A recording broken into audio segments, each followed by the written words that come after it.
Dans cette nouvelle capsule vidéo, nous allons étudier les représentations de Fischer et de Haworth. Ces deux représentations seront les deux dernières que nous étudierons dans la partie de cours sur la représentation des molécules organiques. La représentation de Fischer est principalement utilisée pour représenter plus simplement les sucres ou les oses, tels que le D-glucose, dont la représentation de Cram est ici dessinée, ainsi que celle de Fischer, plus simplifiée, et les acides aminés, tels que la L-cystéine, dont vous avez également la représentation de Cram et la représentation de Fischer correspondante, ces molécules possédant des atomes de carbone asymétriques. Un atome de carbone asymétrique est un atome de carbone substitué par 4 atomes ou groupements d'atomes différents. Si nous prenons l'exemple de la L-alanine, vous avez ici sa représentation de Cram. L'atome de carbone asymétrique est indiqué par l'astérisque bleu. Autour de cet atome de carbone asymétrique, nous avons bien 4 substituants différents. Le substituant amino ou NH2, l'atome d'hydrogène, le substituant CH3 ou méthyle, ainsi que le substituant acide carboxylique CO2H. Il existe une convention d'écriture que je vais maintenant vous détailler. Dans la représentation de Fischer, toutes les liaisons sont représentées par des traits horizontaux et verticaux. La représentation de Fischer sera caractérisée par ce type de représentation. La chaîne carbonée principale sera disposée sur la verticale et elle est supposée être en arrière du plan. C'est-à-dire que pour la représentation dessinée précédemment, vous aurez que la chaîne carbonée principale verticale sera en arrière du plan. Sur cette chaîne carbonée principale, nous placerons en haut l'atome de carbone le plus oxydé. Ici, vous avez un ordre décroissant du nombre d'oxydations de l'atome de carbone impliqué dans différentes fonctions que vous retrouverez dans les molécules que vous étudierez cette année. L'atome de carbone qui aura le nombre d'oxydations le plus élevé est l'atome de carbone impliqué dans une fonction acide carboxylique. Puis vous aurez l'atome de carbone impliqué dans une fonction carbonyle, ici l'atome de carbone impliqué dans une fonction aldéhydique. Puis un atome de carbone impliqué dans une fonction alcool, et enfin un atome de carbone impliqué dans un alcane.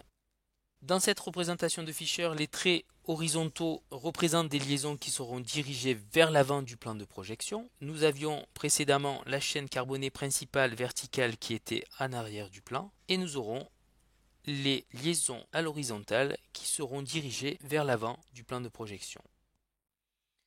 À une structure de Fischer correspond une structure en U selon Cram, c'est donc une structure éclipsée comme nous l'avons vu précédemment dans le cas de la projection de Newman. Nous allons traiter l'exemple de la molécule de déglycéraldéhyde pour laquelle la projection de Cram est ici dessinée et nous allons détailler le passage de cette représentation de Cram à la représentation de Fischer. Pour obtenir la projection de Fischer de la molécule de déglycéraldéhyde, nous devons disposer la molécule afin que la chaîne carbonée principale avec l'atome de carbone le plus oxydé en haut soit représentée par un trait vertical. Dans ce but, l'œil est disposé afin que la chaîne carbonée principale soit en arrière du plan. Une fois que cette chaîne carbonée principale est correctement disposée, pour obtenir la projection de Fischer, nous allons faire tourner la molécule autour d'un axe en pointillé. Nous allons faire tourner la molécule sur la gauche afin que cette chaîne carbonée principale soit en arrière du plan. Nous allons donc obtenir intermédiairement cette représentation où l'atome de carbone le plus oxydé, CHO, se trouve en haut de la chaîne carbonée principale et le reste de la molécule en bas. En faisant tourner la molécule sur la gauche, l'atome d'hydrogène qui est en avant du plan va se retrouver à gauche par rapport à la chaîne carbonée principale verticale et le groupement OH qui se trouve en arrière du plan se retrouvera à droite par rapport à la chaîne carbonée principale. Nous allons donc obtenir la projection de Fischer correspondante pour la molécule de déglycéraldéhyde OH à droite et H à gauche par rapport à la chaîne carbonée principale. Je vous propose maintenant de résoudre cet exercice où parmi les 5 représentations de Fischer de la molécule de L-alanine, une seule est correcte. D'après ce que nous avons vu sur la représentation de Fischer et ses caractéristiques, nous pouvons voir que 3 structures sur les 5 proposées ne sont pas correctes. La première, où il n'y a pas de trait vertical ni horizontal. La deuxième est cette représentation, où la chaîne carbonée principale n'est pas verticale mais horizontale. La troisième proposition est celle-ci, où la chaîne carbonée principale est bien à la verticale, mais l'atome de carbone le plus oxydé est en bas au lieu d'être en haut. Il nous reste donc 2 propositions qui ne diffèrent que par la position du groupement NH2 et de l'atome d'hydrogène. Si nous regardons la molécule dessinée en projection de Kram afin que celle-ci ait sa chaîne carbonée en arrière du plan, nous pouvons écrire cette représentation de Kram avec l'atome le plus oxydé en haut de la chaîne carbonée principale. On se retrouve donc avec un groupement NH2 toujours en arrière du plan et un atome d'hydrogène en avant du plan. Donc en regardant la molécule dans cet axe-là, nous allons obtenir la représentation de Fischer suivante.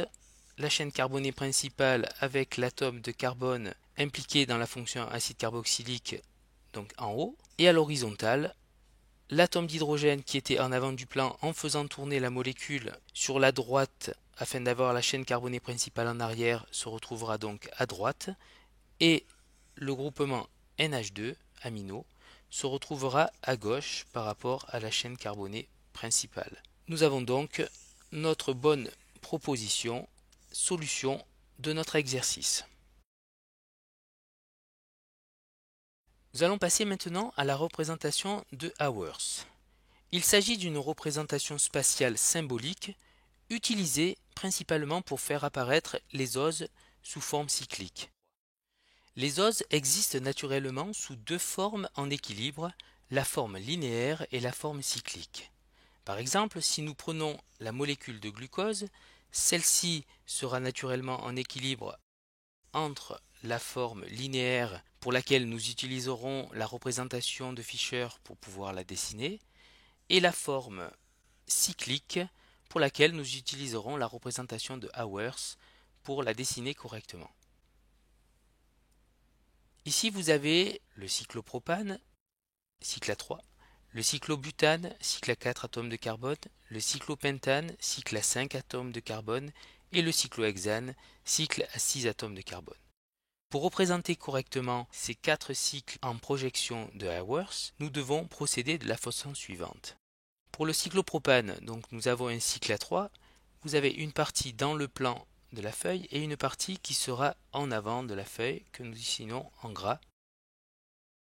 Et les substituants qui sur cette représentation sont de part et d'autre du plan moyen du cyclopropane qui est plan, nous les dessinerons par des traits verticaux. Par rapport au plan moyen du cyclopropane, il y aura donc un substituant au-dessus du plan moyen et un substituant en dessous du plan moyen. La même chose pour le cyclobutane, cycle à 4 atomes de carbone. Et pour les substituants, des traits verticaux, un substituant au-dessus du plan moyen et un substituant en dessous du plan moyen. La même chose pour le cycle à 5.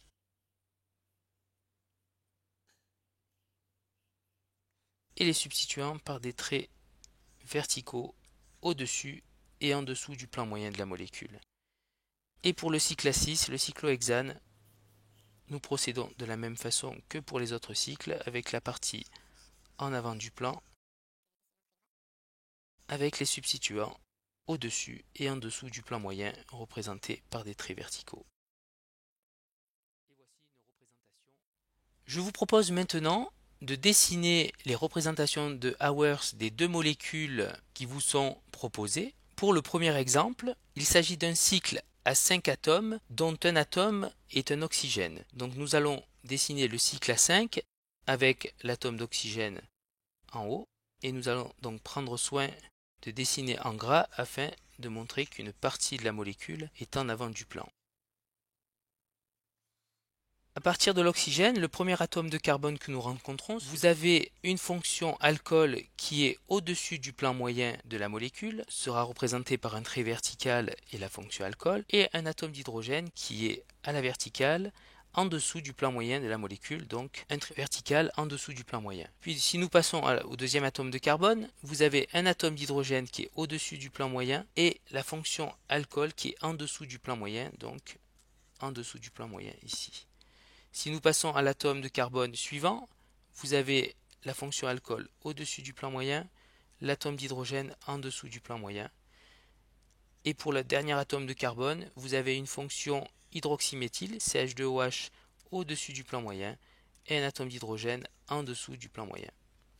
Cette représentation donc est obtenue de façon plus simplifiée en éliminant toutes les liaisons carbone-hydrogène. Si nous passons au deuxième exemple, la molécule proposée est un cycle à 6 avec un atome d'oxygène, donc je vais faire comme précédemment.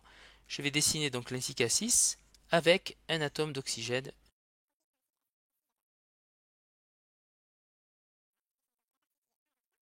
Donc si je pars du premier atome de carbone qui est voisin de l'atome d'oxygène, nous avons une fonction alcool qui est en dessous du plan moyen, donc un trait vertical en dessous du plan moyen de la molécule. Pour le deuxième atome de carbone, ici, vous avez une fonction alcool qui est en dessous du plan moyen, donc un autre trait vertical avec la fonction alcool en dessous du plan moyen. Le carbone suivant, ici, vous avez une fonction alcool au-dessus du plan moyen de la molécule, donc au-dessus du plan moyen. Le carbone suivant, vous avez un atome d'hydrogène au-dessus du plan moyen, donc la fonction alcool sera en dessous du plan moyen. Et maintenant le dernier atome de carbone, celui-ci, où vous avez toujours le groupement hydroxyméthyle au-dessus du plan moyen, donc au-dessus du plan moyen dans le cas de la représentation de Haworth de notre molécule.